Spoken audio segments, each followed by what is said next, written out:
안녕하세요. 오늘 일용할 양식 묵상을 나눌 광주지구 남지연 간사입니다.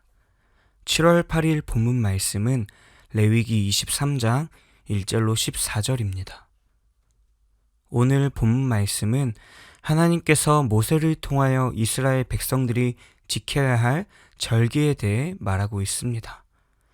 가장 첫 번째로 안식일에 대해 말씀하십니다. 안식일을 지키는 것은 하나님께서 창세기 1장 창조사역을 마치시고 쉬신 것을 기념하는 날입니다. 안식일을 지키는 것은 하나님께서 행하신 일을 기억하며 하나님께 감사하는 것을 의미합니다. 오늘날 많은 성도들은 안식일의 의미를 잊은 듯 살아갑니다. 하나님께서 우리를 위해 하신 일을 기억하고 감사하는 삶을 살아야 하지만 감사하지 못하고 오히려 불평불만으로 쉼없이 살아가는 모습을 보게 됩니다. 안식일은 하나님께서 하나님의 백성에게 쉼을 허락하신 날입니다. 이스라엘 모든 백성이 노동을 멈추고 성회로 모이도록 하신 시간입니다.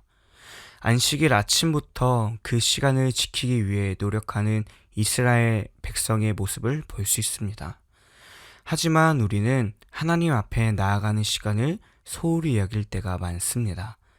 이스라엘 백성들처럼 하나님께서 정하신 시간을 지키기 위해 노력하는 것이 아니라 세상에서 즐거워 보이는 것을 따라가며 나를 위해 시간을 허비하고 예배의 시간과 자리를 지키지 못하는 모습을 보게 됩니다. 하나님 안에서의 쉼이 아니라 세상에서 즐기는 쾌락이 우리를 하나님 안에서 쉼을 누리지 못하게 할 때가 많습니다. 하지만 우리는 진정한 쉼이 되시는 하나님 안에 거해야 합니다. 진정한 쉼이란 어린 아이가 어머니 안에서 평안을 누리듯 하나님 안에서 평안을 누리는 우리가 되어야 합니다. 세상은 우리에게 불안한 마음을 줍니다. 삶에 이리저리 치여 지쳐있는 우리를 안아주시고 쉼을 주시는 하나님께로 나아가야 합니다. 우리가 하나님 안에 거할 때 마태복음 11장 28절 말씀처럼 예수 그리스도 안에서 쉼을 누릴 수 있을 것입니다. 4절로 14절 말씀까지 나오는 유월절과 무교절, 초실절 모두 하나님께 집중되어 있습니다. 유월절은 출애굽 당시 10번째 재앙, 죽음의 천사가 처음 난 것들을 죽일 때 문설주에 양의 피를 바른 집은 넘기고 결국 바로가 이스라엘 백성을 내보내고 이스라엘 백성이 하나님의 백성으로 다시 탄생한 것을 의미합니다.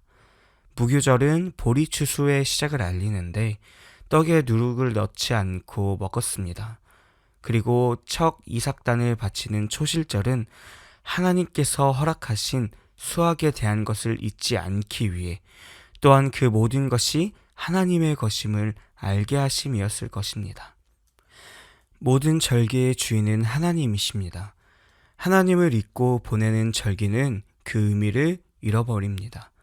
즉, 목적성을 잃어버립니다. 감사하지 못하게 되고 어떤 일이든 내 스스로 힘으로 해결했다는 교만한 마음도 생깁니다. 그러다 보면 점점 하나님 없이도 잘 살 것 같은 마음이 듭니다. 하지만 하나님이 없이는 우리는 살아갈 수 없습니다. 하나님은 우리의 창조주가 되시고 우리는 하나님을 높이는 존재이기 때문입니다. 여러분은 하나님께서 허락하신 날을 어떻게 보내고 계시나요?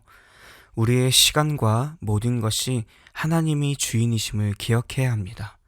오늘 말씀처럼 모든 절기를 통해 하나님을 기억하게 하시는 것처럼 우리의 삶의 모든 순간이 하나님을 기억하고 나의 주인이 하나님이심을 기억하는 모두가 되길 소망합니다.